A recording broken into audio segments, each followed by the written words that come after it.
Hello मित्रांनो, welcome to RLC academy Nagpur. मित्रांनो, आजचा व्हिडिओ असेल जो फायनल रिव्हिजन करीता असेल. 100+ व्हेरी इम्पॉर्टंट क्वेश्चन, ज्यामध्ये एक गेस पेपर मी देत आहे, ज्यामध्ये 70 प्रश्न आहेत आणि काही कन्सेप्ट आहे. असा ओव्हरऑल मिळून हा 100+ व्हेरी इम्पॉर्टंट क्वेश्चनची एक फायनल व्हिडिओ असेल.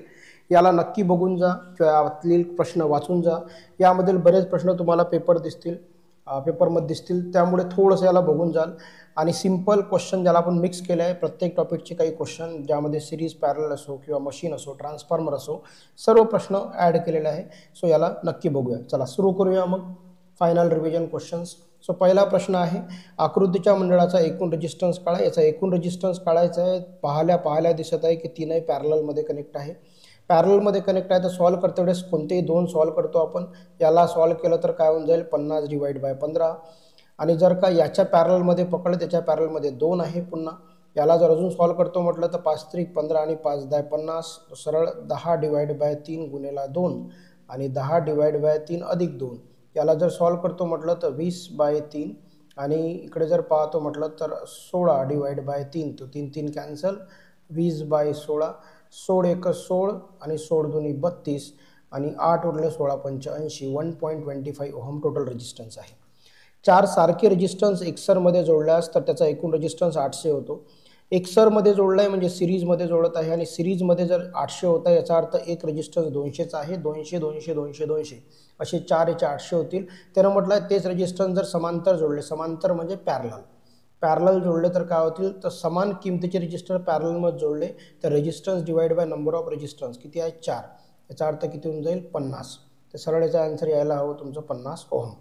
नेक्स्ट प्रश्न आहे, आकृतीत ए आणि बी टोकाचे रेजिस्टन्स काढा. सिंपल तुम्हाला मी सांगितलं आहे, सिरीज पॅरलवरती 1-2 प्रश्न तुमच्या पेपरला असेल. ज्या साईडला सांगितलं त्याच्या इकडून आपण डोळा लावतो, इकडून मोजत जातो करंट कसा जातो याची सर्वांना आता आयडिया आहे. आणि हमेशा सर्किट मागून सॉल्व करतो. तर 6 आणि 2 सिरीजमध्ये आहे, तर 6 आणि 2 8 आणि 24 त्याच्या पॅरलमध्ये आहे. तर 24 × 8 डिवाइड बाय 24 + 8. याचा अर्थ 24 गुणेला 8 डिवाइड बाय 24 आणि 8 किती झाले, 32. 8 चूक 32, 6 चूक 24. 6 आन्सर आलं. याचा रिझल्ट निघाला 6 आणि 6 पुन्हा पॅरलमध्ये आहे. तर 6 पॅरलल टू 6. याचा अर्थ 6 डिवाइड बाय 2 करून आपण उत्तर किती लिहू शकतो, 3 ओहम. चला, 45 ओहमचे 3 रेजिस्टन्स एकसरमध्ये जोडल्यास. 45 ओहमचे किती रेजिस्टर आहे, 3. कसे जोडले आहे, एकसरमध्ये. 45चे 3 म्हणजे 45 दोन्ही 90 आणि 90 आणि अजून 45 म्हणजे 135. तर 135 ओहम रेजिस्टर बनत आहे. जोडलं आहे 50 व्होल्ट सप्लायला. तर विद्युत शक्ती किती, पॉवर काढायची आहे. तर तुम्हाला पॉवरचे काही फॉर्म्युले मी सांगितले होते. पॉवरचा फॉर्म्युला व्होल्टेज गुणिला करंटसुद्धा होतो. पॉवरचा करंट I²/R सुद्धा होतो आणि एक पॉवरचा फॉर्म्युला होता V²/R, ज्यामध्ये रेजिस्टन्स, व्होल्टेज आणि पॉवरचा जिक्र आहे. आता आपल्याकडे काय आहे, रेजिस्टन्स आहे, व्होल्टेज आहे. तर तिसरा फॉर्म्युला यूज करायचा आहे, पॉवर P = V²/R. आता काढायचं काय तुम्हाला, पॉवर. व्होल्टेज किती दिलं आहे, 50 म्हणजे 50चा वर्ग. रेजिस्टन्स किती दिलेला आहे, आता टोटल रेजिस्टन्स किती झाला, 135. कसा झाला प्रत्येकाला लक्षात असेल, 45 3. 50चा वर्ग किती होतो, सरळ 25, 5चा 25 आणि 0 2 0 आणि 135. याचा भागाकार करावा लागेल. 5च्या हिशोबाने पाहतो म्हटलं तर 5×5 25, 500, 5 दोन्ही 10 आणि 7×5 35. तर 500 डिवाइड बाय 27 करू शकतो. तर सरळ दिसत आहे आपल्याला, जास्त दूर जायची गरज नाही. 27×1 27 केल्यानंतर वरतं उरले किती, तर वरती उरले 23 0 आणि 27च्या फाळ्यामध्ये जर पाहतो म्हटलं तर 27 10 270 होतात. क्लिअर आहे की नाही. तर आपल्याला किती हवं आहे, 27 10 270 होतात. 27 7 8च्या दरम्यान दिसून राहिला आहे. 8वाला एकच ऑप्शन आहे, 18.5. दुसरा आन्सरच नाही आहे. त्यामुळे याला फार डिटेलमध्ये सॉल्व करण्याची गरज नाही, डायरेक्ट सॉल्व होतो. नेक्स्ट प्रश्न, 100 वॅट 250 व्होल्ट व 60 वॅट 250 100 वॅट 250 व्होल्ट व 60 वॅट 250 व्होल्टचा बल्बचा रेजिस्टन्स काय असेल. दोघाचाही सारखा असेल किंवा कसा असेल. याला अशा प्रश्नाला सॉल्व करायची गरज नाही. तुमच्याकडे आत्ताच फॉर्म्युला म्हटला मी, पॉवर P = V²/R. याचा अर्थ सरळ आहे, पॉवर आणि रेजिस्टन्स ही इन्व्हर्सली प्रपोर्शनल आहे. याचा अर्थ याला असं वाचा किंवा याला असं वाचा. याचा अर्थ असा होतो की पॉवर जेवढा जास्त रेजिस्टन्स तेवढा कमी, पॉवर जेवढी कमी रेजिस्टन्स तेवढा जास्त. तर जाहीरशी गोष्ट आहे, सारखा तर होणार नाही. आता पॉवर कोणाची कमी आहे, तर हा 7 वॅटचा जो आहे हा पॉवर कमी आहे, तर याचा रेजिस्टन्स जास्त असेल. याच्यात 100 वॅट आहे, वॅटेज जास्त आहे, तर याचा जो रेजिस्टन्स आहे तो कमी असेल. तर 100 वॅटचा रेजिस्टन्स 60 वॅट्सपेक्षा जास्त आहे नाही. 100 वॅटचा रेजिस्टन्स जो दिसत आहे तुम्हाला 100 वॅटचा रेजिस्टन्स 60 वॅटपेक्षा कमी आहे. जर दोन्ही याच्यात पाहतो म्हटलं तर प्रत्येकाला आन्सर क्लिअर होऊन जाईल. काय आन्सर झालं चला सी. 100 वॅटचा रेजिस्टन्स 60 वॅटपेक्षा कमी आहे. आयडिया आहे तुम्हाला नाहीच तर मग काय करावं लागतं तुम्हाला या फॉर्म्युल्यामध्ये टाकून R1 आणि R2ची किंमत काढता येते. जसं 250 गुणिला 250 भागिला 100 आणि दुसरं काढावं लागेल तुम्हाला 250 गुणिला 250 डिवाइड बाय 60. हे सॉल्व केल्यानंतरही तुम्हाला मिळतं पण त्याची गरज पडत नाही. पुढचा प्रश्न आहे टोटल रेजिस्टन्स काढावं लागत आहे. बॅलन्स ब्रिजबद्दल तुम्ही पूर्ण कन्सेप्ट पाहिली आहे. जर का या आणि या रेजिस्टन्सची बेरीज आणि याची बेरीज होत असेल तर मधातला पार्ट कॅन्सल होतो. सिंपल दिसतोय तुम्हाला 2 आणि 3 वरती 5 होत आहे, खाली 2 आणि 3 5 होत आहे आणि त्याला जर सॉल्व केलं तर 5 पॅरलल टू 5 आहे. याचा अर्थ 5 डिवाइड बाय 2 म्हणजे 2.5 त्याचा आन्सर होतील जे आन्सर असेल बी. जर सपोज तुम्ही असं जर झालं या केसमध्ये की हे इक्वल नसेल हेत आणि ब्रिज जर बॅलन्स नसेल तर इकडल्या पार्टला आपण डेल्टाचं कन्व्हर्जन स्टारमध्ये करतो आणि याला सॉल्व करू शकतो. हे मी आधी तुम्हाला सांगितलेलं आहे. नेक्स्ट प्रश्न. एका वायरिंगमध्ये 60 वॅटचे 10 लाईट पॉईंट जोडून त्याचा उपयोग फक्त 1 आवर केल्यास खर्चिक शक्ती किती होईल? पॉवर काढायची आहे का तुम्हाला नाही, खर्चिक शक्ती विचारली आहे म्हणजे एनर्जी काढायची आहे. एनर्जीचा फॉर्म्युला आहे पॉवर इंटू टाईम. किलोवॅट आवर लावताना याला आपण डिवाइड बाय 1000 करतो. तर पॉवर किती दिलेला आहे 60 वॅटचे 10 पॉईंट म्हणजे टोटल किती झाली 600 वॅट. सो 600 वॅट टोटल झाली. किती वेळ यूज केला आहे 1 आवर डिवाइड बाय 1000 किलोवॅट कारण की एनर्जी किलोवॅट आवरमध्ये असते. तर 600 भागेला 1000 0 0 कटले म्हणजे 6 भागेला 10 म्हणजे 0.6 किलोवॅट आवर. 0.6 ऑप्शन आहे का ऑप्शन डी. नेक्स्ट प्रश्न. CGS पद्धतीमध्ये कार्याचे एकक काय वर्कचे एकक काय होतात? तर हमेशा लक्षात घ्या CGS सिस्टममध्ये वर्कचे जे युनिट होते त्याचं युनिट आहे अर्ग. त्याला म्हणतो आपण अर्ग. हमेशा लक्षात ठेवा तुम्हाला युनिट ऑलरेडी येऊन चुकलेले आहेत. नेक्स्ट प्रश्न. चार्ज शोधण्याचा फॉर्म्युला काय आहे? तुम्हाला मी बेसिकच्या आदल्या दिवशी सांगितलं होतं. एक फॉर्म्युला आहे I = Q/T जो करंटचा फॉर्म्युला आहे आणि Qचा फॉर्म्युला असतो करंट गुणिला टाईम. याला आपण चार्जचा फॉर्म्युला म्हणतो, याला करंटचा म्हणतो. So Q = I × T. बघा सिंपल लेवलचा पेपर येत आहे त्यामुळे याच्यातले प्रश्न रिपीट होऊ शकतात. नक्की चांगल्या पद्धतीने सॉल्व करण्याचा प्रयत्न कराल. मी न्यूमेरिकल तुम्हाला देतोय कारण की 7 ते 8 न्यूमेरिकल सुद्धा पेपरला येऊ शकतात. 8 मायक्रोफॅरॅडचे 2 कॅपॅसिटर एकसरमध्ये जोडल्यास त्याचा एकूण कॅपॅसिटन्स किती? पुन्हा आलं कॅपॅसिटरचा प्रश्न आला. कॅपॅसिटर म्हणतोय एकसर म्हणतोय म्हणजे सिरीजसारखं होत नाही. 8/2 डायरेक्ट मी 4 मायक्रोफॅरॅड आन्सर लिहू शकतो. तुम्हाला प्रत्येकाला समजलं असेल. नाहीतर कसं करतो 8 × 8/8 8 8 64 बाय 16 16 चौक 64 कसंही सॉल्व करू शकतो. आपल्याला त्याचा आन्सर काढता येईल. नेक्स्ट. जास्त क्षमतेचा कॅपॅसिटन्स मिळवण्यासाठी जास्त क्षमतेचा कॅपॅसिटन्स मिळवायचा आहे तर कॅपॅसिटन्स कशावर डिपेंड आहे हे आपल्याला समजायला हवं. कॅपॅसिटन्स डिपेंड होतो E0 ER A/D म्हणजे C हा डायरेक्टली प्रपोर्शनल आहे एरियाला आणि इन्व्हर्सली प्रपोर्शनल आहे डिस्टन्स बिटवीन प्लेटला. ते यानं अनेक प्लेट वापरून म्हटलं आहे. अनेक प्लेटचा काही कन्सेप्ट नाही. प्लेटमधील अंतर कमी करून जर हे डिस्टन्स कमी केलं तर कॅपॅसिटन्स वाढतं. इन्व्हर्सली प्रपोर्शनल आहे त्या कारणामुळे आपण म्हणू शकतो बी. याचा आन्सर होईल 12 की प्लेटमधील अंतर कमी करून आपण कॅपॅसिटन्स वाढवू शकतो. नेक्स्ट प्रश्न आहे 1.5 व्होल्टचे 4 सेल 8 अँपिअर आवर रेटिंगचे सेल समांतरमध्ये जोडल्यास त्याचं एकूण व्होल्टेज रेटिंग किती? समांतर शब्द आला आहे म्हणजे पॅरलल आहे आणि पॅरललमध्ये व्होल्टेज सेम राहतं तर 1.5 व्होल्टच पकडण्यात येईल. सिंपल. बॅटरीचा वापर सतत होताना त्याच्या तळभागात जे ॲक्टिव्ह मटेरियल जमा होतं त्याला आपण काय म्हणतो? प्रत्येकाला त्याबद्दल काही कन्फ्युजन नाही. याला सेडिमेंटेशन म्हटलं जातं. ते आपण ऑलरेडी पाहिलेलं आहे. लीड ॲसिड सेलचा EMF किती असतो? साधारणतः त्याचा 2 व्होल्ट असतो परंतु 2.2 व्होल्ट याचा आन्सर करेक्ट होईल. 2 व्होल्टपर्यंत तो राहतो परंतु 2.2 व्होल्ट त्याचा करेक्ट होईल. चला नेक्स्ट प्रश्न. बॅटरीचे तापमान वाढून प्लेट वाकड्या होणे त्याला आपण बकलिंग म्हणतो. माहीत आहे तुम्हाला. कुठल्याही कारणानं जर बॅटरीच्या प्लेट्स वाकड्या तिकड्या होत असेल त्याला आपण बकलिंग नावाने बोलवतो. नेक्स्ट प्रश्न. चुंबकाच्या आतील भागात चुंबकीय रेषा कशा वाहतात? आतील भागातील गोष्ट चालू आहे. आतील भाग म्हणजे तुम्हाला समजतो आहे जर मॅग्नेट आहे बाहेरून अशा जातात नॉर्थ टू साऊथ, आतून जातात साऊथ टू नॉर्थ. चुंबकीय फ्लक्सचं CGS युनिट काय आहे? चुंबकीय फ्लक्सचं CGS युनिट विचारलं आहे ते मॅक्सवेल होतं आणि SI युनिटला तुम्ही काय म्हणता? वेबर फ्लक्सचं. क्लिअर राहील. सो हे कुठलं युनिट आहे? CGS MKS SI ही युनिट पद्धती आहे. चुंबकत्वामध्ये निर्माण होणारा EMFची दिशा मॅग्नेटिक फील्डमध्ये जे EMF इंड्यूस होतो त्याची दिशा आपण फ्लेमिंगच्या राईट हँड रूलनं काढतो, उजव्या हाताच्या नियमानं फ्लेमिंगच्या. आणि तुमच्यासाठी होमवर्क कमेंट कराल की फ्लेमिंगचा उजव्या हाताचा नियम आणि फ्लेमिंगचा लेफ्ट हँडचा रूल हे जनरेटरमध्ये कोणता रूल यूज होतो आणि मोटरमध्ये कुठला. नेक्स्ट, चुंबकाचा रिलक्टन्स रिकामी जागामध्ये मोजतात. रिलक्टन्सची गोष्ट चालू आहे. रिलक्टन्स तुम्हाला माहीत आहे, रिलक्टन्स हा मॅग्नेटिक सर्किटमध्ये जसा इलेक्ट्रिक सर्किटचा रेजिस्टन्स आहे तसा इथे रिलक्टन्स आहे आणि हे मोजलं जातं ॲम्पियर टर्न पर वेबरमध्ये. क्लिअर राहील. सो आन्सर काय होऊन जाईल बी 20. राईट.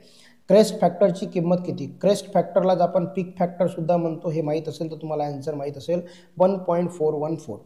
मंडळातून DC प्रवाह पाठवल्यास निर्माण करणारा चार्ज इतकाच AC प्रवाहाने चार्ज निर्माण करणार लागणाऱ्या AC प्रवाहाची किंमत म्हणजे काय. म्हणजे उदाहरणार्थ DC एक किंमत असतं तुम्हाला माहीत आहे, ज्याला आपण 0.637 ऑफ VM असं नाव देतो, जीची किंमत त्याला म्हणतो आपण ॲव्हरेज व्हॅल्यू. ॲव्हरेज व्हॅल्यू एक प्रकारचे आपण आधी पाहिलं आहे की AC मधले average value is nothing but DC value, simple. तर त्याला आपण काय म्हणतो 0.63 ॲव्हरेज व्हॅल्यू. नेक्स्ट क्वेश्चन, ACची फ्रिक्वेन्सी वाढल्यास मग कॉईलचा इंडक्टिव्ह रिॲक्टन्सवर काय फरक पडेल. कॉईलचा इंडक्टिव्ह रिॲक्टन्स तर एक्सेलचा पहिले फॉर्म्युला माहीत पाहिजे 2πfl आणि इथं सरळ दिसत आहे की एक्सेल हा डायरेक्टली प्रोपोर्शनल फ्रिक्वेन्सी आहे. जर फ्रिक्वेन्सी वाढत असेल तर इंडक्टिव्ह रिॲक्टन्ससुद्धा वाढतो, सिम्पल आहे. आणि कॅपॅसिटिव्ह रिॲक्टन्स काय 1/2πfc.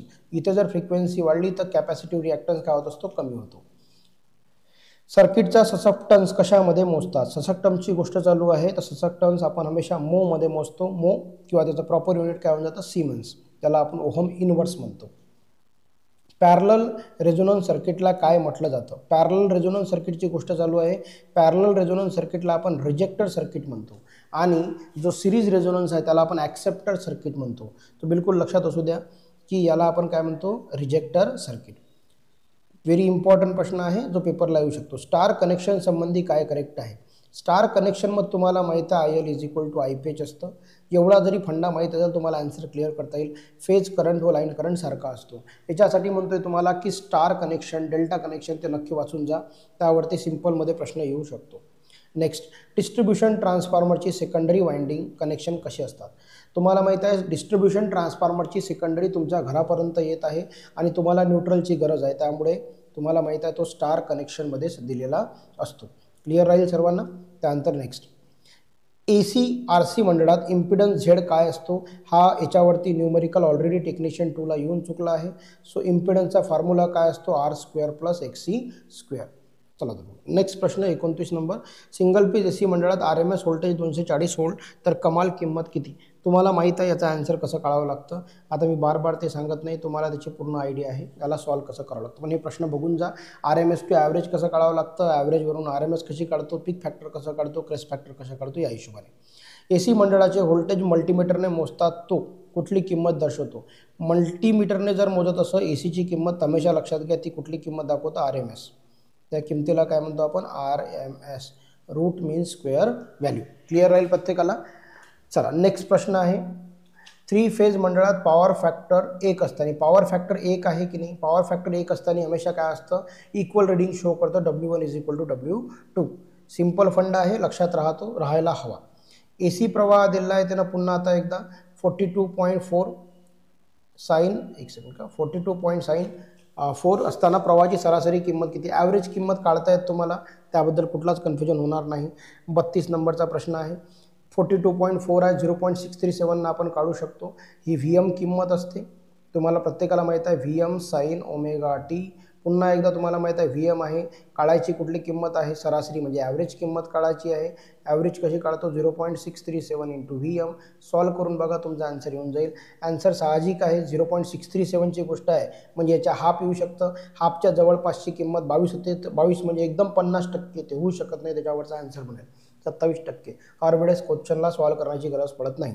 अर्थ कनेक्शनसाठी कॉपर कंडक्टिव्हिटीसाठी व कमी स्पॅनच्या डिस्ट्रीब्युशन लाईनमध्ये कंडक्टिव्हिटी जॉईंट कुठला वापरतो आपण, ब्रिटानिया जॉईंट म्हणून आपण वापरतो. आई रूलनुसार वायरिंग इन्सुलेशनमधील लिकेज प्रवाह किती असतो. लिकेज प्रवाह तुम्हाला माहीत आहे फुल लोडचा किती असतो, 1/5000 भाग. आई नियमावलीनुसार फॅनचा तळभाग जमिनीपासून किती अंतरावर असू शकतो.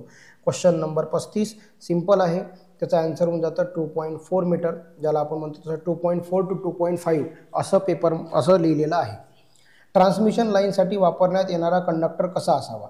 जो कंडक्टर ट्रान्समिशन लाईनमध्ये वापरतो त्याच्यातून करंट जास्तीत जास्त गेला पाहिजे, म्हणजे कंडक्टिव्हिटी जास्त पाहिजे, आणि तो मॅक्झिमम टेन्साईल स्ट्रेंथ असली पाहिजे, ताण शक्ती जास्त असली पाहिजे, असा कंडक्टर लागतो. 36 क्वेश्चन आन्सर का होईल बी.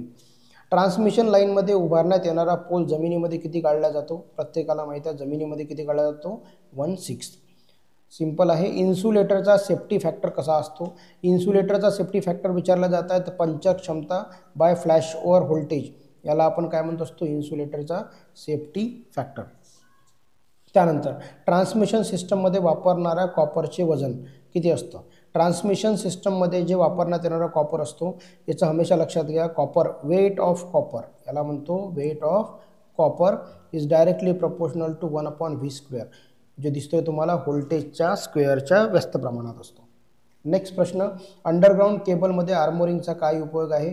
आर्मोरिंगचा काम माहीत आहे प्रत्येकाला, आणि इथे तुम्ही रिपीटसुद्धा केलेलं असेल. याला म्हणतो यांत्रिक हानी होऊ नये म्हणून आपण काय वापरतो, आर्मोरिंग. अंडरग्राऊंड केबलची बेडिंगचं काम काय असतं? तसं बेडिंगचं काम आहे शीत गंजण्यापासून वाचवणे, नो डाऊट, हेच त्याचं काम आहे. परंतु आर्मरिंगमुळे शीत यांत्रिक आघातापासून संरक्षण टाळणं, हा एक पॉईंट करेक्ट होऊन जात आहे, म्हणून हा वेगळाच पॉईंट आहे पण तो करेक्ट होत आहे, म्हणून आणि आन्सर त्याचं करेक्ट होईल. क्वेश्चन नंबर 42, XLPEचा विस्तारित रूप काय होऊन जाईल ते तुम्हाला माहीत आहे प्रत्येकाला. याचा फुल फॉर्म पेपरला विचारला जाऊ शकतो. आयडिया असायला हवी तुम्हाला की क्रॉस लिंक पॉलिएथिलीन केबलला आपण XLPE केबल म्हणतो, त्याला आपण क्रॉस लिंक पॉलिएथिलीन केबल. नेक्स्ट प्रश्न, खालीलपैकी कोरोना इफेक्टबद्दल काय बरोबर आहे? हा तोच प्रश्न आहे, परंतु या प्रश्नामध्ये वेगवेगळ्या कन्सेप्ट बऱ्याच साऱ्या आहे.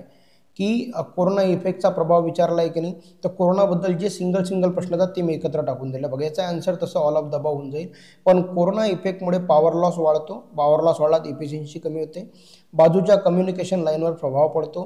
पण एक कोरोना इफेक्टचा फायदा आहे, आणि तो फायदा एकच आहे. तो फायदा कुठला आहे का? सरळ मुद्दा आहे तो की लाईटनिंग स्ट्रोकपासून बचाव करतो. बाकी कंडक्टरमधील इलेक्ट्रोस्टॅटिक ताण कमी होतो, हवेचा पूर्ण ब्रेकडाऊन होऊन तेथे आवाज येतो, hissing noise, violet glow colour दिसतो, आणि ओझोनचा गॅस तयार होतो. तर ॲडव्हान्टेजेस विचारल्या जाऊ शकला तर लाईटनिंग स्ट्रोकपासून बचाव, डिसॲडव्हान्टेजेस विचारले तर पॉवर लॉस, बाजूच्या कम्युनिकेशन लाईनवर प्रभाव, हे सर्वच्या सर्व त्याचे आन्सर होऊन जातील. नेक्स्ट प्रश्न, कोरोना इफेक्ट कसा कमी करावा? कोरोना इफेक्ट कसा कमी करतो आपण? तर तुम्हाला हे तिन्ही माहीत आहे, ऑलरेडी सांगितलेलं आहे तुम्हाला मी, की मोठ्या साईजचं कंडक्टर वापरून सुद्धा कमी करता येते. बंडल कंडक्टर किंवा हॅलो कंडक्टर वापरून सुद्धा आपण कोरोना इफेक्ट कमी करू शकतो. स्किन इफेक्टबद्दल विचारला आहे तर स्किन इफेक्टची खासियत तुम्हाला माहीत आहे. स्किन इफेक्टचे सर्व पेपरला येणारे पॉईंट, स्किन इफेक्ट हा डायरेक्टली प्रपोर्शनल आहे A/μ/F, एरिया, परमॅबिलिटी आणि फ्रिक्वेन्सी. तर एरिया वाढला तरी स्किन इफेक्ट वाढतो, फ्रिक्वेन्सी वाढली तरी वाढतो, रिलेटिव्ह परमॅबिलिटी वाढली तरी वाढतो, आणि हा फक्त AC मध्ये होतो. हे चारही पॉईंट करेक्ट आहे. पेपरमध्ये तुम्हाला विचारला जाऊ शकतो स्किन इफेक्ट कुठल्या सप्लायमध्ये होतो, रिलेटिव्ह परमिटिव्हिटी वाढली तर काय फरक पडेल, फ्रिक्वेन्सी वाढली तर काय फरक पडेल. शॉर्ट ट्रान्समिशन लाईनसाठी कुठला रिले वापरला जातो? शॉर्टसाठी जी गोष्ट चालू आहे तर त्याचं नाव रिॲक्टन्स रिले आहे, आणि तुम्हाला त्याच्याबद्दल आयडिया ऑलरेडी आहे, आपण ते पाहिलं आहे. शॉर्ट ट्रान्समिशन लाईनमध्ये लक्षात ठेवाल, आणि लॉंग ट्रान्समिशनसाठी कुठला वापरतो आपण? मो, हे लक्षात ठेवा.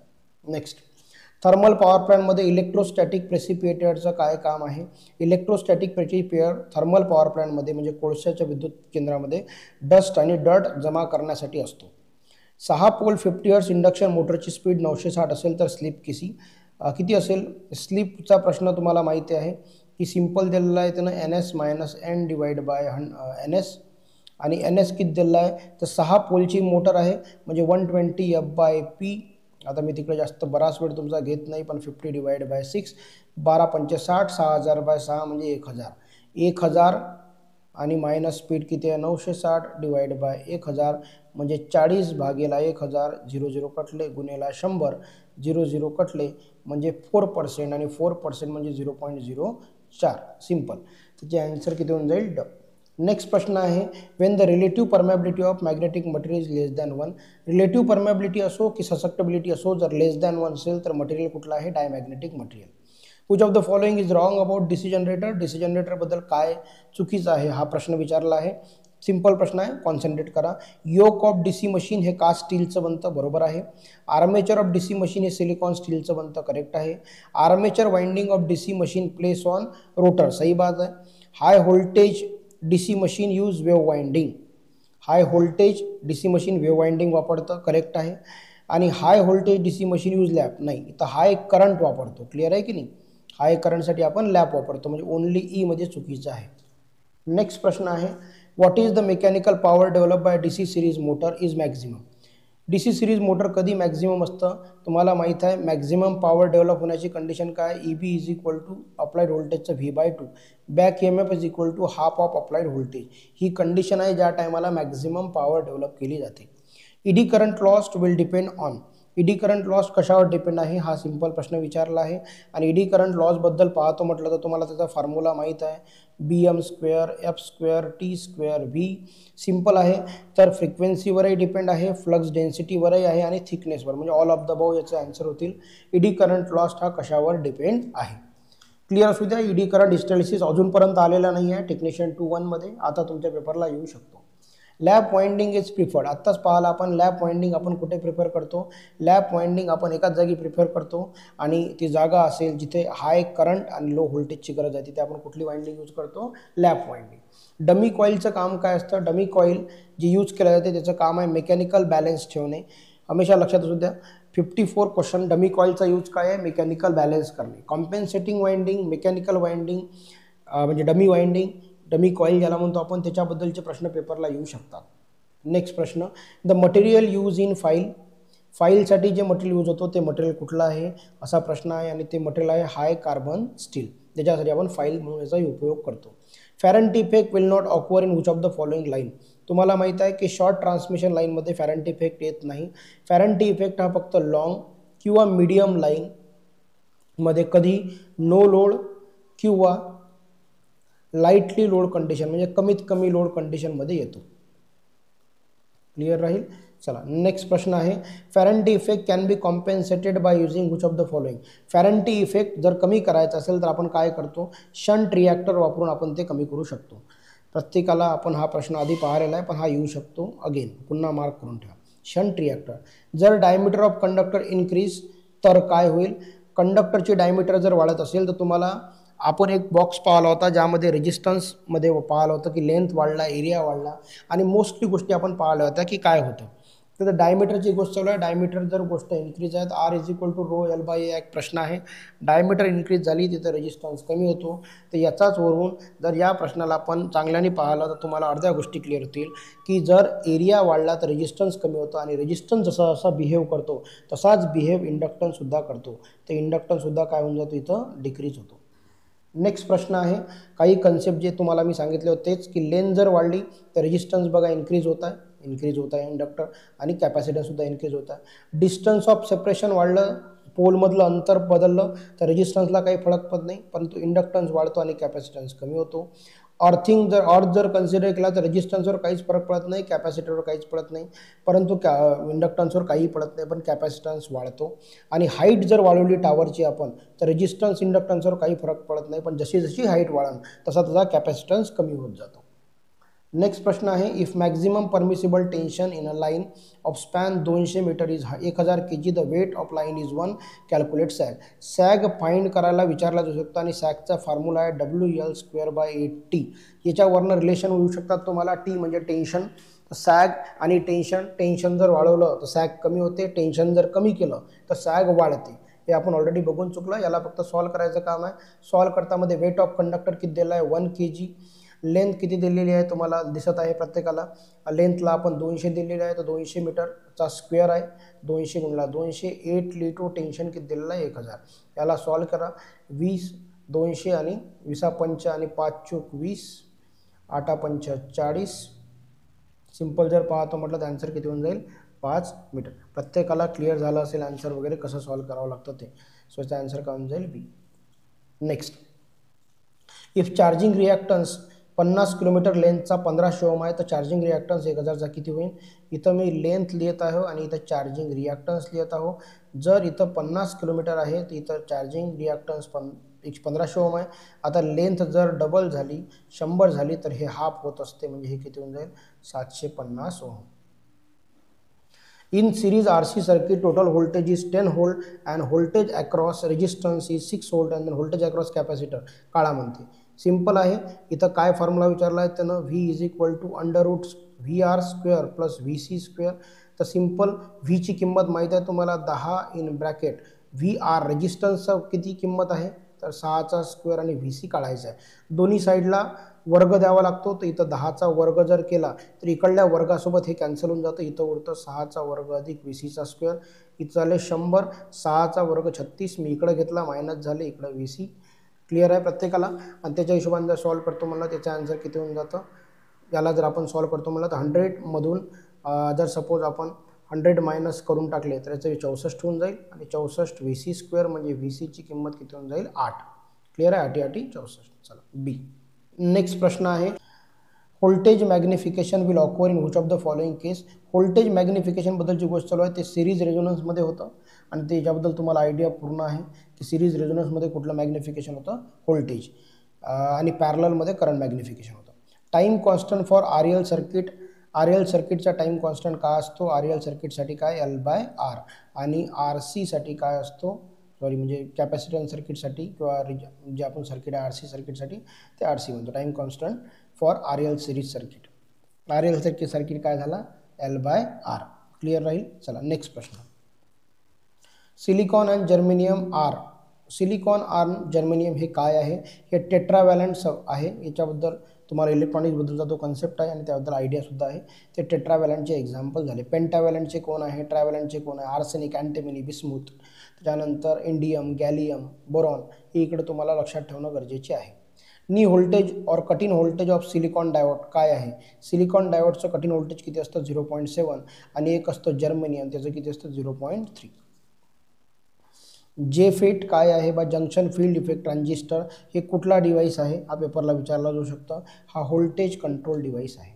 Inductor does not allow. पेपरला येऊन चुकलेला प्रश्न आहे टेक्निशियन 2ला की inductor does not allow sudden change of. इंडक्टरचा फॉर्म्युला आहे 1/2 Li स्क्वेअर आणि कॅपॅसिटरचा आहे 1/2 CV स्क्वेअर. सडन चेंज हा करंटचा ॲक्सेप्ट करत नाही आणि कॅपॅसिटर हा व्होल्टेजचा ॲक्सेप्ट करत नाही. त्याचा आन्सर काय होईल 68चं 1 करेक्ट. नेक्स्ट प्रश्न आहे जर 2 wattmeter method power measure total power measure by 1 wattmeter is only then power factor काय. एकच वॅटमीटर 2 मधलं जर का मेजर करत असेल तर काय होऊ शकतं तुम्हाला माहिती आहे त्याचा पॉवर फॅक्टर 0.5. 0.5च्या केसमध्ये आपल्याला माहिती आहे की एक वॅटमीटरच पूर्ण रिडिंग मोजतो दुसरा वॅटमीटर 0 रिडिंग दाखवतो. The error mainly cause by human mistake. Human मिस्टेकमुळे जे एरर होतं त्याला आपण ग्रॉस एरर म्हणतो. हे मी MCQ घेतले. याच्यानंतर महत्त्वाचे जे कन्सेप्ट आहे ज्याच्यावरती पेपरमध्ये प्रश्न येऊ शकतो ते घेण्यात आलेले आहेत ते बघा. आता जे प्रश्न आले मी ते सर्व डिस्कस करतोय आणि हे समजून घ्या फार महत्त्वाचा आहे. न्यूक्लिअर पॉवर प्लांटमध्ये कंट्रोल रॉडचा उपयोग एक कंट्रोल रॉड म्हणून कॅडमियम कार्बन आणि बोरॉनचा उपयोग करतो. मॉडरेटर म्हणून जे आपण यूज करतो ते heavy water graphite helium beryllium आणि कूलंट म्हणून आपण गॅस वॉटर वगैरे यूज करतो. न्यूक्लिअर पॉवर प्लॅन्टमधले एवढेच प्रश्न तुम्हाला येतील. आत्ता जो पेपर झाला त्यामध्ये प्रश्न आलेला आहे डिपेंडंट सोर्सचा. हा जसा JEEचा प्रश्न होता परंतु ITIच्या टेक्निशियन 2ला विचारला होता त्याच्यावरनं भांगतोय.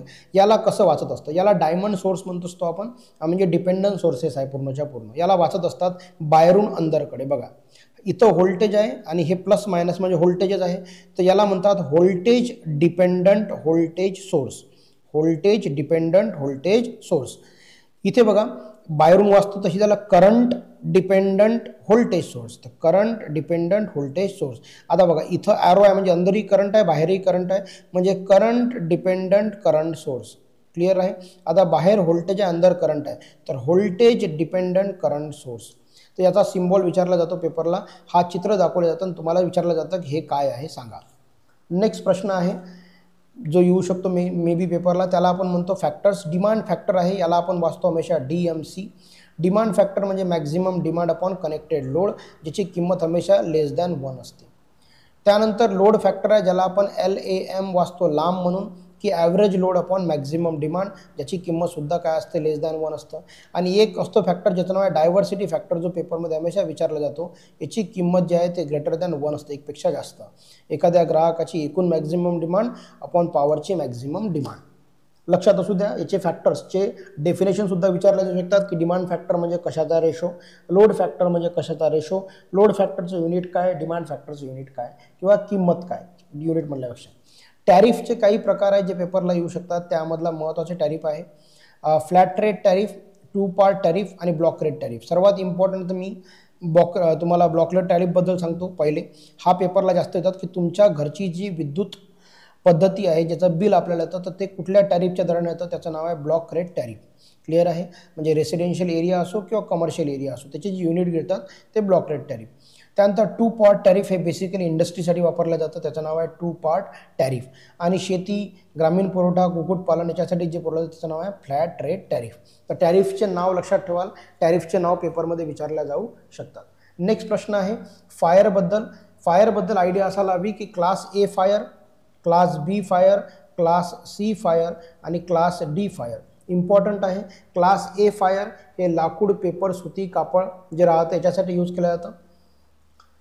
लिक्विड फॉर्ममध्ये जे असतं बेसिकली म्हणजे petrol, diesel, kerosene, oil paint, varnish याच्यामध्ये जी आग लागते त्याच्यासाठी आपण क्लास बी म्हणतो, ती क्लास बी टाईपची आग झाली. क्लास सी या वर्गामध्ये LPG जे ज्वलनशील गॅसेस आहे, लिक्विड पेट्रोलियम गॅस किंवा मिथेन आहे याच्यामध्ये जी आग लागते ज्यासाठी आपण क्लास सी म्हणतो. आणि क्लास डी यामध्ये विद्युत उपकरणामध्ये जी आग लागते जसं ॲल्युमिनियम, झिंक, कार्बन, मॅग्नेशियम या धातूमध्ये त्याला आपण क्लास डी फायर असे म्हणतो. सो फायरचे टाईप्स आहे ते फायरचे टाईप्स पेपरला विचारले जाऊ शकतात. नेक्स्ट झिनर डायोड आहे आणि झिनर डायोडचा हा सिम्बॉल दिलेला आहे. सिम्बॉल हा व्हेरी इम्पॉर्टंट आहे, परंतु झिनर डायोडचा एक प्रश्न की झिनर डायोड हा हमेशा व्होल्टेज रेग्युलेटर म्हणून कार्य करतो. हा पेपरमध्ये प्रश्न येऊ शकतो. हा हमेशा रिव्हर्स बायस कंडिशनमध्येच काम करतो, ब्रेकडाऊन रिजनमध्ये. त्यानंतर ट्रान्झिस्टर आहे आणि ट्रान्झिस्टरमध्ये दोन टाईपचे ट्रान्झिस्टर असतात, PNP आणि NPN. याचे फुल फॉर्म आणि याचा मेन म्हणजे सिम्बॉल लक्षात ठेवायचा. आता PNP आहे की नाही तर याला P म्हणायचं, याला N म्हणायचं, याला P म्हणायचं. आणि हमेशा जो ॲरो दिला जातो तो इमिटरवर दिला जातो आणि ॲरो हमेशा पॉझिटिव्ह टू निगेटिव्ह जातो. बघा आता PNP मध्ये हे इमिटर आहे, ॲरो कसा जाईल P कडून N कडे गेला. आता मी NPN ट्रान्झिस्टर म्हणतोय NPN. पुन्हा एकदा सांगतो मी की ॲरो फक्त इमिटरवर असतो, ॲरो पॉझिटिव्ह टू निगेटिव्ह जातो. तर बघा पॉझिटिव्ह टू निगेटिव्ह. सो हे झालं NPN आणि PNP ट्रान्झिस्टर. सिलिकॉन कंट्रोल रेक्टिफायरबद्दलचा एक प्रश्न पेपरमध्ये येऊ शकतो ज्यामध्ये सिम्बॉल त्याचा very important 3 terminal, anode, cathode, gate. याच्यामध्ये 4 सेमीकंडक्टर, 3 जंक्शन आणि 3 टोक हे पेपरमध्ये विचारलं जाऊ शकतं. लक्षात असू द्या आणि थोडंसं काळजीपूर्वक बघा. डिजिटल गेटमध्ये डायरेक्ट प्रश्न येऊ शकतो. बेसिक गेट काय आहे, or and not. Universal get famous प्रश्न आहे, नॅन्ड अँड नॉर कदाचित आला असतं. आणि 2 वॅट मीटर मेथड जे पॉवर मेजरमेंटसाठी यूज करतो आपण त्यामध्ये येऊ शकतो आपल्याला, ज्यामध्ये पॉवर फॅक्टर 1 असेल तर इक्वल रिडिंग, 0.5 असेल तर एक 0 दाखवतं आणि दुसरं पूर्ण रिडिंग दाखवतं. आणि जर का 0 पॉवर फॅक्टर असेल तर P1 = -P2. नेक्स्ट प्रश्न आहे टाईप्स ऑफ रेजिस्टन्सवरती की रेजिस्टन्सचे प्रकार काय म्हणतो आपण. तर लो माहीत आहे आपल्याला 1 पर्यंत, मीडियम 0.1 मेगाओम पर्यंत आणि हाय 0.1 मेगाओमच्या अबाव. हे मोजण्याकरिता लो रेजिस्टन्स आपण कशाने मोजतो, केल्विन डबल ब्रिज. टेक्निशियन 2ला प्रश्न ऑलरेडी येऊन चुकला आहे. Medium resistance Wheatstone bridge. High रेजिस्टन्ससाठी मेगर आहे आपल्याकडे. इंडक्टरसाठी मॅक्सवेल आहे आणि कॅपॅसिटन्ससाठी शेअरिंग ब्रिज आहे. जे फेमस ब्रिज आहे ते मी तुम्हाला इथे सांगून दिले. नेक्स्ट प्रश्न आहे एरर्स इन ॲनालॉग इन्स्ट्रुमेंट. जे एरर येऊ शकतात तर फ्रिक्शन एरर तुम्हाला माहीत आहे. फ्रिक्शन एरर जर कमी करायची असेल तर तुम्हाला एक लक्षात घ्या, टॉर्क टू वेट रेशो काय असला पाहिजे इंस्ट्रुमेंटचा, हाय असला पाहिजे. आणि टेम्परेचर एरर मॅग्नीन रेजिस्टन्सचा मटेरियल वापरून आपण करू शकतो टेम्परेचरमुळे. KVA रेटिंग असणारे काही उपकरण जे डायरेक्ट मिळवून दिलेले आहे, ट्रान्सफॉर्मर, अल्टरनेटर, सर्किट ब्रेकर आणि ॲपरंट पॉवर. या तिन्ही याचं KVA आहे. सर्किट ब्रेकरला कधी कधी आपण MVA म्हणून सुद्धा वाचतो, breaking capacity or making capacity of circuit breaker. Next प्रश्न आहे जे मेजरमेंटबद्दल पूर्ण असेल की PMMC मीटर जे आहे हे कशासाठी वापरतो आपण, फक्त DCसाठी वापरतो. ज्याची स्केल कशी आहे, समान आहे, युनिफॉर्म आहे. आणि जे डॅम्पिंग यूज केली जाते ती कुठल्या eddy current damping. MI type AC आणि DC दोन्हीसाठी यूज केला जातो. स्केल नॉन युनिफॉर्म आहे, एअर फ्रिक्शन डॅम्पिंग यूज केला जाते. डायनामो पुन्हा AC DCसाठी आहे, युनिफॉर्म स्केल आहे. आणि इंडक्शन टाईप मीटर हे फक्त ACसाठी आहे, युनिफॉर्म स्केल आहे. सो इंडक्शन मीटर आणि सर्वात जास्त PMMC, सर्वात ॲक्युरेट DC मेजरमेंटसाठी वगैरे वगैरे प्रश्न जे येतील तर ॲक्युरेटच्या बाबतीमध्ये PMMC, DCसाठीचं बेस्ट PMMC हे प्रश्न विचारले जाऊ शकतात. सिंक्रोनायझेशनच्या अटी असतात. अल्टरनेटर जर आपल्याला सिंक्रोनाइज करायचं असेल, सिंक्रोनाइज करणे म्हणजे काय तर अल्टरनेटरचं पॅरल ऑपरेशन करणे. आणि पॅरल ऑपरेशन जर करायचं असेल आपल्याला तर काही कंडिशन आहे, जसं की टर्मिनल व्होल्टेज सारखं असलं पाहिजे, फ्रिक्वेन्सी सेम असली पाहिजे, 3 फेज सिक्वेन्स योग्य असला पाहिजे. आणि सिंक्रोनससाठी आपण लॅम्प पद्धती आणि सिंक्रोनस पद्धत वापरतो, हे सुद्धा लक्षात ठेवा. त्यानंतर आता याच्यावरती प्रश्न येऊन चुकला आहे तरीसुद्धा मी तुम्हाला एकदा सांगून देतो की ट्रान्सफॉर्मरमध्ये बेसिकली ओपन सर्किट आणि शॉर्ट सर्किट टेस्ट कंडक्ट करतो आपण. ओपन सर्किट टेस्ट जी कंडक्ट केली जाते यामध्ये बिलकुल लक्षात ठेवा हाय व्होल्टेज साईडला ओपन केलं जातं, कारण की हाय व्होल्टेजला शॉर्ट करत नसतो आपण. हाय व्होल्टेज ओपन आहे तर लो व्होल्टेज साईडला आपण पूर्ण मीटर्स लावलेले आहे. हे फक्त एवढं लक्षात घेणं गरजेचं आहे. आयरन लॉसेस मोजण्यासाठी आपण ओपन सर्किट टेस्ट घेतो. शॉर्ट सर्किट टेस्टमध्ये आपण LV वाइंडिंगला शॉर्ट करतो आणि HV साईडला पूर्ण मीटर लावलेले असतात. कॉपर लॉस मोजण्यासाठी आपण ही टेस्ट घेत असतो. त्याचं नाव आहे शॉर्ट सर्किट. नेक्स्ट प्रश्न आहे DC जनरेटर DC मोटर नक्की वाचून जाल. ऑपरेटिंग प्रिन्सिपल फॅराडेज लॉ काय आहे, लेफ्ट हँड रूल कसं काय आहे, ही बेसिक प्रश्न तुम्हाला माहीत असायला हवे. त्याच्यावरती मी कंपॅरिझन दिलं आहे तुम्हाला. पण जनरेटर आणि मोटर नक्की करून जा. आणि DC मोटरमध्ये स्पेशली ज्या वेवफॉर्म आहे, वेवफॉर्म म्हणजे कुठल्या ज्यामध्ये torque armature, torque speed characteristics, ह्या ज्या कॅरेक्टरिस्टिक्स आहे हा नक्की बघून जा. खास करून DC सिरीज मोटरच्या पेपरला येतील. काही प्रश्न अजून देतोय मी TDEP बद्दलचे, की जसं तुम्हाला माहिती आहे की यामध्ये पेपरमध्ये प्रश्न फक्त येतो की प्रायमरी ट्रान्समिशन व्होल्टेज कुठला आहे, सेकंडरी ट्रान्समिशन व्होल्टेज कुठला आहे, प्रायमरी डिस्ट्रीब्यूशन व्होल्टेज कुठला आहे आणि सेकंडरी डिस्ट्रीब्यूशन व्होल्टेज कुठला आहे. हे पेपरला विचारल्या जाऊ शकतात. त्याची आयडिया नक्की घेऊन घ्याल. सिंपल जे इथे लिहून दिसत आहे तुम्हाला तेच आहे. मी खूप जास्त तुमचा वेळ नाही घेत आहे, फास्ट तुमची रिव्हिजन व्हायला हवी त्या हिशोबाने हे देतोय. नेक्स्ट लेवल ऑफ व्होल्टेजेस त्या दिवशीसुद्धा विचारलं पेपरला. HV विचारला, कोणी 66 किक केलं. हा ऑलरेडी टेक्निशियन 2ला आलेला प्रश्न आहे. लो व्होल्टेज तुम्हाला क्लिअर असायला हवा. हाय व्होल्टेज तुम्ही 1133 kV म्हणता. EHV extra high voltage 66, 132, 220 kV. Modern extra high voltage 400, ultra high voltage 765. यामध्ये हमेशा प्रश्न इथं कन्फ्यूज होतो. It is very important. पेपरला विचारल्या जाऊ शकतात. ट्रान्समिशन लाईनबद्दल तुम्हाला आयडिया आहे. Short, medium, long transmission 20 kV पेक्षा 20 ते 100 आणि 100 kV पेक्षा जास्त. यामध्ये प्रश्न हे कमी येतील पण हे जास्त येतील. शॉर्ट ट्रान्समिशन लाईनमध्ये फक्त रेजिस्टन्स आणि इंडक्टन्सचा इफेक्ट होत असतो. मीडियम ट्रान्समिशन लाईनमध्ये इंडक्टन्स, कॅपॅसिटन्स, रेजिस्टन्सचा होतो. पण लॉंग ट्रान्समिशन लाईनमध्ये रेजिस्टन्स, इंडक्टन्स, कॅपॅसिटन्स आणि कंडक्टन्सचा सुद्धा इफेक्ट होतो. RC = GL हा एक कन्सेप्ट असतो, त्यासाठी लक्षात ठेवाल. जास्त नाही पण ॲटलिस्ट हे लक्षात ठेवाल, पेपरमध्ये इम्पॉर्टंट आहे. नेक्स्ट स्ट्रेन इन्सुलेटर आणि शाकल इन्सुलेटर पेपरला येतं. स्ट्रेन इन्सुलेशन हमेशा लक्षात ठेवा ट्रान्समिशन लाईनसाठी वापरतो आपण आणि शाकल इन्सुलेशन आपण डिस्ट्रीब्युशन लाईनसाठी वापरतो. ट्रान्समिशनसाठी स्ट्रेन आणि डिस्ट्रीब्युशनसाठी जे वापरतो त्याचं नाव शाकल. डेड एंडवरती किंवा डायरेक्शन चेंज होते किंवा रिव्हर क्रॉसिंग आहे हे सुद्धा एंड पोल शार्प टर्न म्हणून म्हणतोय तुम्हाला की काम दोघांच्या आसपास सेमच दिसत आहे तुम्हाला.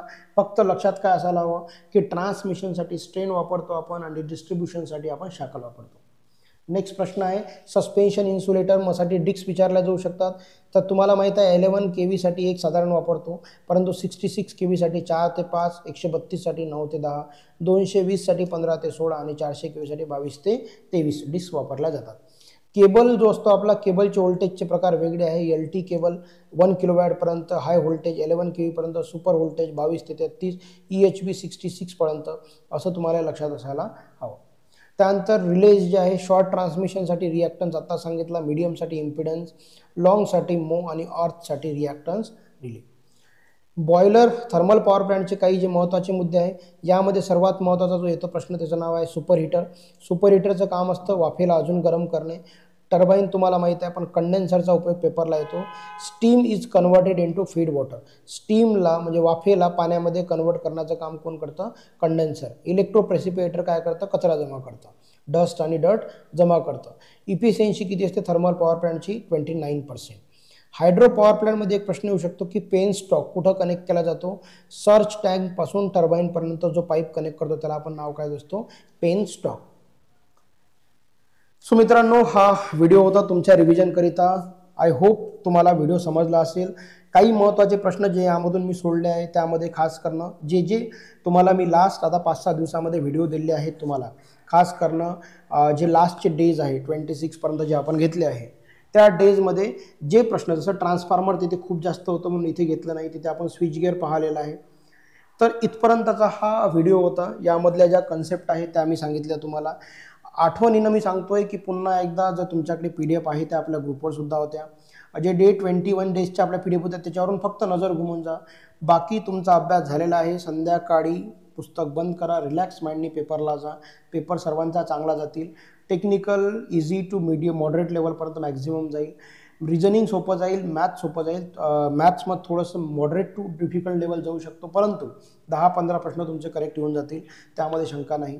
त्यामुळे मनामध्ये कुठलाच कट ऑफ न डिसाईड करता जा, रिलॅक्स माइंडने पेपरला जा.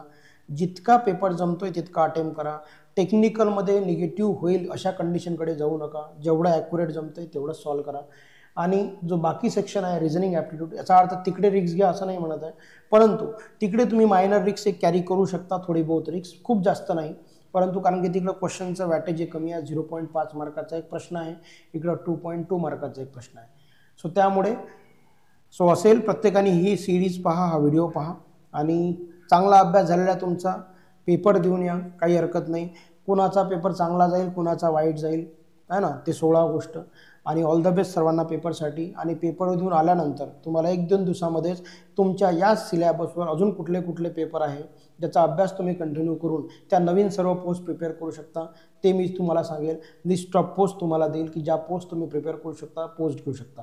ही भरती निघत असेल फार चांगलं, पण मनामध्ये बॅगेज घेऊन जाऊ नका की काय होईल काय नाही. रिलॅक्स माइंडने पेपरला जा, तुमचा पेपर सर्वांचा चांगला जाईल. पेपरसाठी सर्वांना शुभेच्छा आणि भेटूया तुमच्या पेपरनंतर. मला नक्की कळवा तुमचा पेपर कसा गेला, काय वाटलं तुम्हाला पेपरबद्दल. धन्यवाद.